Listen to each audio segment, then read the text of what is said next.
Nah, sekarang masuk pada gejala apa saja yang saya alami di luar dari penglihatan saya ya.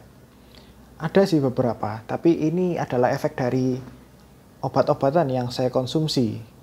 Yang mana setelah vitrektomi atau setelah mata kita dicoblos, kita akan diberikan obat-obatan tertentu, mulai dari oral, obat-obatan yang kita minum, dan juga obat tetes mata tentunya. Umumnya sih untuk peradangan ya, untuk mengatasi peradangan setelah dicobloskan harusnya merah gitu ya, harusnya merah atau mungkin ada bengkak atau mungkin bernanah ya, nggak sampai bernanah itu infeksi ya. Ada antibiotik juga sih, dan bentuknya rata-rata berupa obat tetes. Kalau terjadi tekanan bola mata tinggi, kita akan diberi obat-obatan untuk menghambat, untuk mengatasi tekanan itu tadi.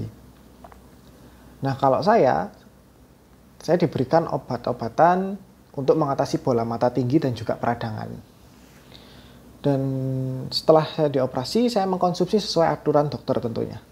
Berapa banyak, berapa lama, dan dosisnya seberapa, itu saya nurut sesuai resep juga. Dan saya juga belinya itu ya di apotek rumah sakit itu, dapat gitu ya. Belinya di situ. Memang kalau di luar ada yang lebih murah sih. Cuman untuk yang nggak bisa didapatkan di luar, saya saya ambil dari rumah sakit itu, dari apoteknya. Ada juga obat berupa vitamin, yang mana ini nggak dikasih ya, nggak diresepkan sebenarnya. Tapi saya minta rekomendasi ada vitamin apa yang bagus untuk retina. Dan ternyata seperti yang saya pernah konsultasikan ke suatu aplikasi tentang konsultasi penyakit tertentu atau konsultasi secara umum yang menyediakan dokter-dokter secara online, ternyata resep untuk vitamin retina ini sama. Nah, kalau teman-teman mau tanya ya silakan di kolom komentar, nanti saya jawab ya. Apa itu vitaminnya yang bagus untuk retina ya. Dan dokter saya pun memberikan resep yang sama ternyata.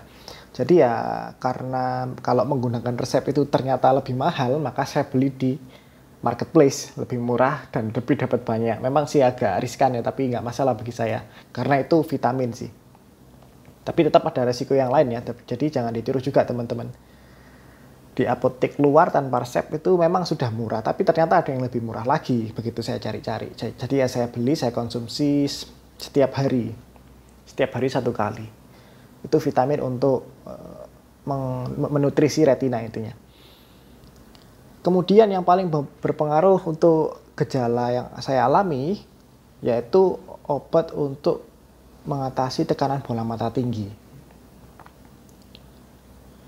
Dan sesuai komplikasi yang dicantumkan di obat tersebut, saya akan mengalami gejala tertentu antara lain ini. Dan ternyata itu saya alami semua. Yang paling nggak enak itu kaki saya kesemutan.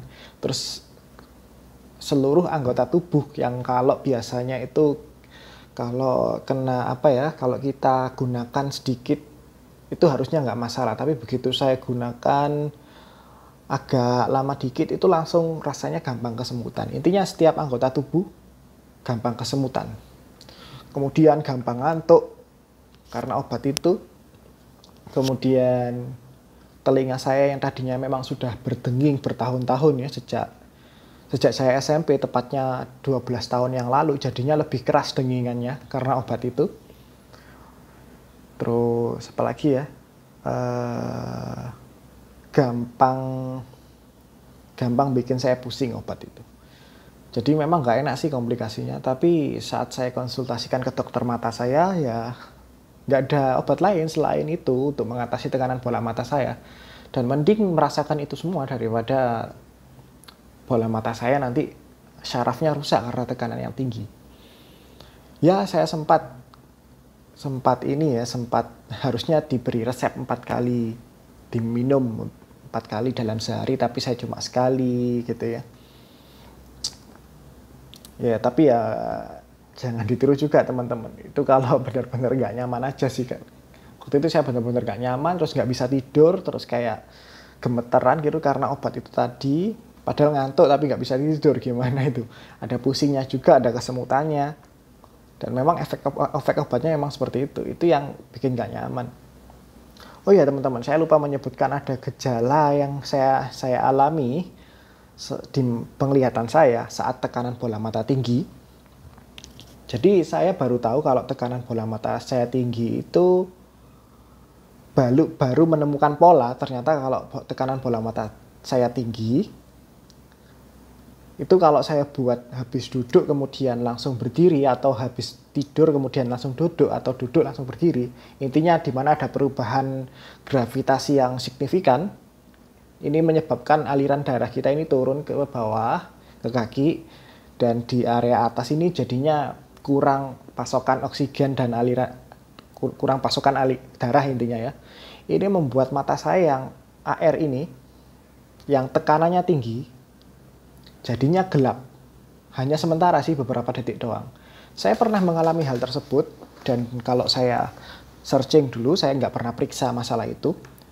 Ada istilahnya hipotensi ortostatik, di mana tekanan jantung kita atau tekanan darah kita mendadak turun drastis gara-gara tarikan gravitasi yang signifikan, menyebabkan peredaran darah yang ada di bagian atas kita ini berkurang dan turun semua. Ini menyebabkan tensi kita turun intinya. Efeknya ya keliengan, pusing, terus tiba-tiba penglihatan jadi gelap.